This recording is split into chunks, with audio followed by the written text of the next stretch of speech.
Bethesda recently announced that the next update for Fallout 76 is coming on September 2nd, 2025, and a lot of people are upset, unfortunately, because they think that the only thing coming with this update is the Camp Revamp. But this update packs so much more than that, so let's jump in and talk about all the big changes coming with the September 2nd update. Firstly, since I already mentioned it in the intro, we have to quickly talk about the huge Camp Revamp in case you have really kind of missed it. Now, I don't have any of the actual footage because I didn't get any from the PTS, but as you could see on screen, the whole build menu itself is getting changed. It's getting cleaned up, so you'll be able to find items significantly easier, everything is sorted correctly, and overall, it's a lot more fluid.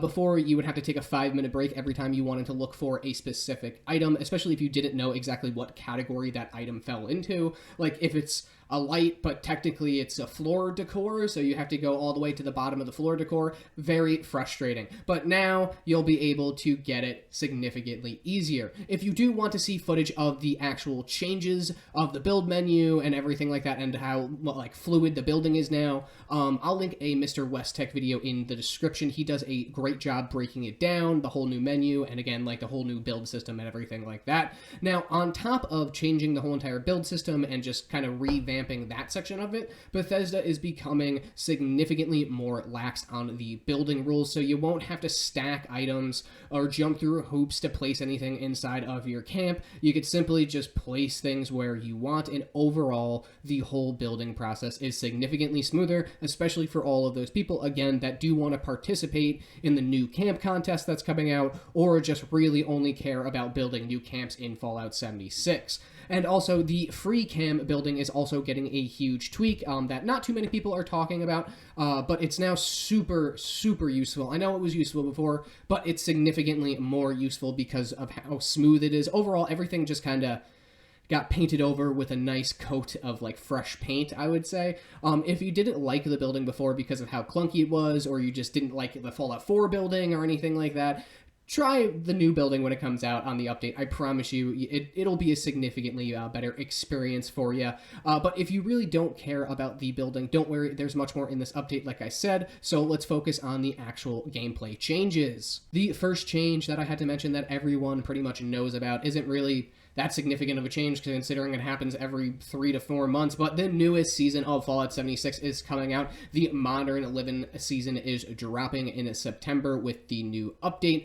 People obviously knew that Season 21 was coming to an end. It's coming on September 2nd. It will end on September 2nd, 10 a.m., so that's when the next season will be transferred over. Go ahead and spend your tickets before September 2nd, and you'll be good. If you don't spend your tickets, they will just be converted into gold bullion once the update goes live.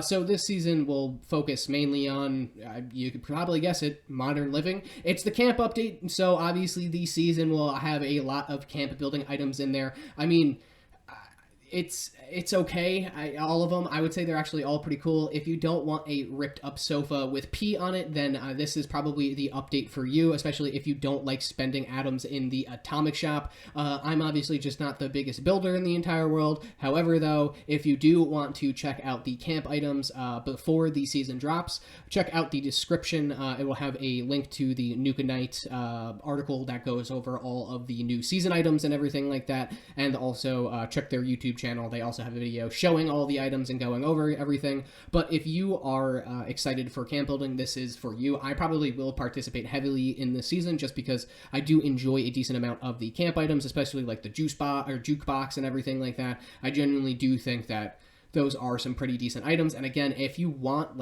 modern, non-destroyed camp building items, this is the update for you. If you wanted more, or this is the season for you, excuse me, if you wanted more of a weapon themed or a lore themed season, this is unfortunately not the season for you, but you might as well still participate in it to get those sweet free atoms that everyone enjoys. So season 22, it's coming out on September 2nd. Now moving on to the actual combat changes that you're going to want to stick around 4. Now, I know this one is probably going to make some people really sad, but we have to talk about it. If you haven't guessed by now, I wanted to quickly talk about all the changes that are coming to our much beloved VAT system. Now, so how bad are these changes? How bad are the nerfs, if you want to call them that? And yes, they are nerfs. They're pretty bad, unfortunately. It's pretty much a 100% full across the board nerf, ranging from critical recharge rate, AP cost, AP hit chance. We're going to talk more about them in a second, but everything is getting nerfed in terms of VATS, in terms of the VAT system, in terms of everything that you need to use for VATS.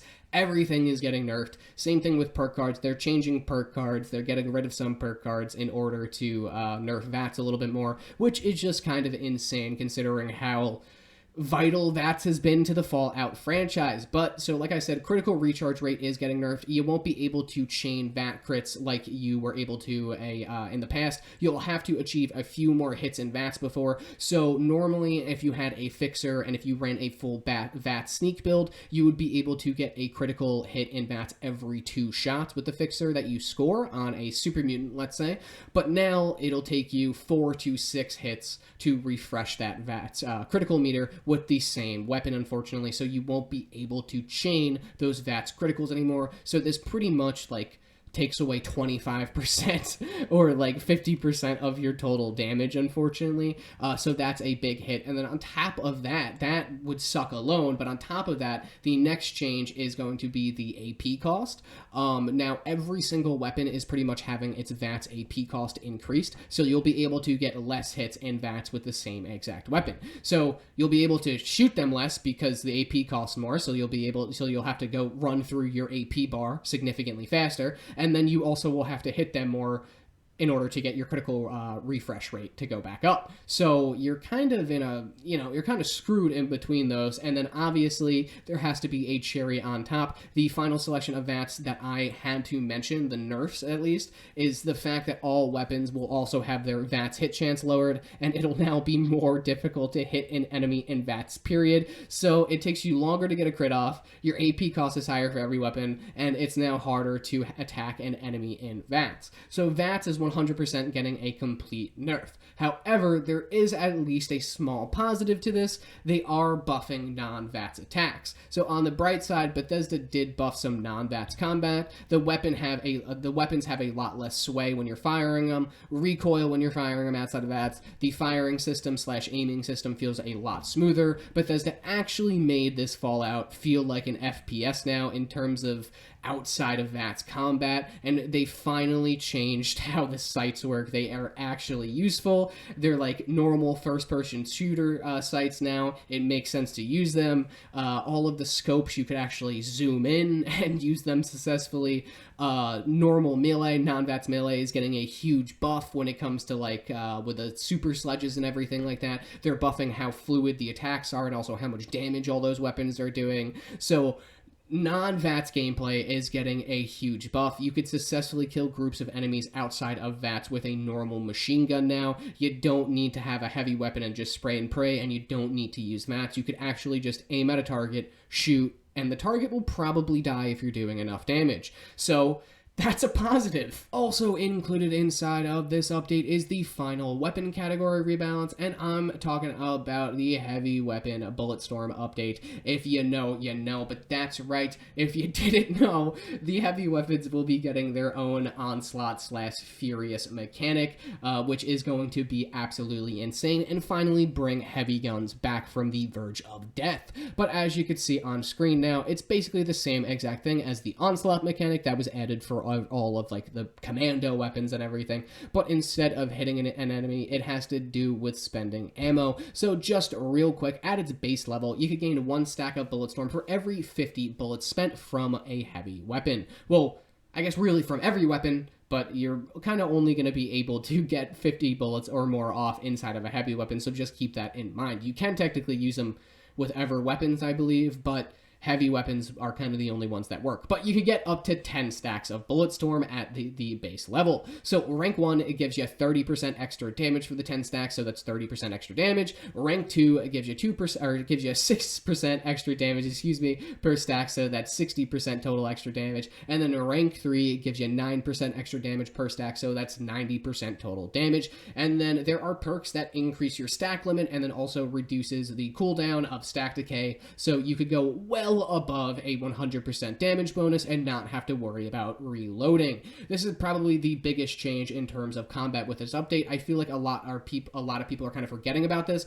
but the heavy guns are getting a full rework, and you will be able to deal so much more damage with these weapons now. The Gauss minigun is going to be insane with this Bulletstorm mechanic, especially if you're running it bloodied. It's going to be a great time. I promise you, once this update comes out, this is going to be the biggest change. But obviously, there are more combat changes in this update than just the Bulletstorm mechanic. Speaking of combat changes, we got a whole list of them coming with this update, and I'm not talking about just tweaking damage. I mean, they're changing AP costs, they're changing weapon ranges, and of course, they're changing a bunch of weapon damages. I mean a bunch. If you want to see all of them, head over to the description again, and then click on the Bethesda link and everything. Inside the vault link, they'll talk about every single weapon change that they're doing, and again, a bunch of them are getting changed. So I'm not going to go over all of them, but I will show some of them on screen, mainly the ones that I find a little bit more interesting. There's one group of weapons that I want to focus on for this part of the video. That's all the weapons that the Commando players will use, because they're getting a pretty fat buff. The Fixer, for example, is going from 59 damage to 103 damage. The Handmade Rifle is going from 52 damage to 84 damage. So not as much as the Fixer there, but the Railway Rifle is even getting a buff from 112 damage to 171 damage. Not breaking 200, but still pretty insane. As you can see, this update is also going to heavily benefit all of you Commando players out there. Finally now, I think kind of the heavy weapons along with the Commando weapons, along with kind of, well, those are kind of the only two meta builds, but as those two weapons along with melee are kind of now all evened out in terms of damage. Obviously, some builds will be able to outperform other builds, but now you'll be able to at least be a contender to deal out some DPS in public events or raids or something like that with basically any weapon you can see. And do yourself a favor, go ahead and check out the Elder's Mark after this update comes out. You'll thank me later, I promise you. It's going to be an insane pick for all of you Commando players. Now, just to pivot off of the final weapon rework, the perk card system is also getting its final rework, well, at least for the time being. But again, if you want to see all of these changes, check out the Bethesda link in the description. It's the same exact link that has all of the weapon changes on it, so just go to the Inside the Vault article. Now, there aren't too many changes this time around, and I won't touch on all of them, but I will touch on kind of the biggest category, as you could see on screen. The heavy weapon cards are getting some huge changes and total reworks. And as you can guess, they're all changing to work around the new Bulletstorm mechanic. Some of these will offer Bulletstorm, extra Bulletstorm stacks. Some of them will reduce your decay and everything, so you could actually reload your heavy weapon. And then some of them will just make your weapon spin faster, because the Gauss minigun is also getting buffed. So they're going to want people to use that a little bit more. And that kind of contradicts the whole entire Bulletstorm thing, because it takes so long to get that weapon to actually shoot. But I had to also quickly mention that they are updating all of the self-revive system in the game, so all of those perk cards are getting a huge change. It's a lot more seamless now. You won't go into the down animation, and you'll just use a stim pack or some type of aid if you don't have a stim pack on you to auto-revive yourself, and then obviously you'll just have to go by the cooldown of whatever the card or legendary perk card that you choose to use. But I think they're kind of going to be nice now. They'll be kind of useful now in the future. Don't get me wrong, I used them in my raid build here and there when the raid first came out, just to have that extra little bit of protection. But I obviously would always take them out for a little bit of extra damage. However, now though, since it kind of doesn't really matter if you go down, it's just like an extra life, why wouldn't you want to use one of these things just for a single stim pack? The last major, not so major update I wanted to quickly mention is actually my favorite of the whole list, and that's the new Aid/Chem storage box. That's right, if you're a Fallout 1st member, you'll be able to store most of your excess chems inside of a storage box, just like the scrap box and ammo box, and you'll be able to access a pre-placed one at the Nuka World on Tour location, along with a few other locations like the White Spring Mall on the map. But I thought that this was much needed in the Wasteland. We could finally stop putting our extra chems on mules, and maybe even some of us can get rid of the traveling pharmacy card, since you really only need 50 to 100 stim packs on you for a decent chunk of playtime, and that doesn't really weigh that much overall. So maybe you could, invest in a little extra damage instead of having traveling pharmacy on, or maybe you could put on a different perk or that just increase your overall weight so you're able to carry the chems and some extra stuff, I mean, the whole world of possibilities is opening up with this new update, I promise you, but this is actually just my favorite change. It's the new Aid/Chem storage box. Find one at Nuka World on Tour, access it, it's awesome. It's just like the scrap boxes for Fallout 1st members. It's just another really nice addition. If you're a Fallout 1st member, I highly suggest you take advantage of it. It just sucks because I just transferred like 90% of my chems to one of my mules, so I'll have to go back and then put them onto a couple of my main characters in order to spread the drug wealth. Well, ladies and gents of the Wasteland, we've made it to the end of another Fallout 76 video. I hope you found it useful, and most of all, I hope you're excited for the new update coming to the Wasteland on September 2nd. Remember, this update has a lot more in store for you than just updating the build menu. I promise you, there are so many changes. There are perk changes, weapon changes, workbench changes, and then obviously that little nice Aid/Chem storage box that's getting added for all of you Fallout 1st members. Let me know what you're most excited for in the comments, because mine, again, is the storage box. And as always, I appreciate you motherfuckers for watching this motherfucking video. I will see you in the Wasteland. Good luck with this new update.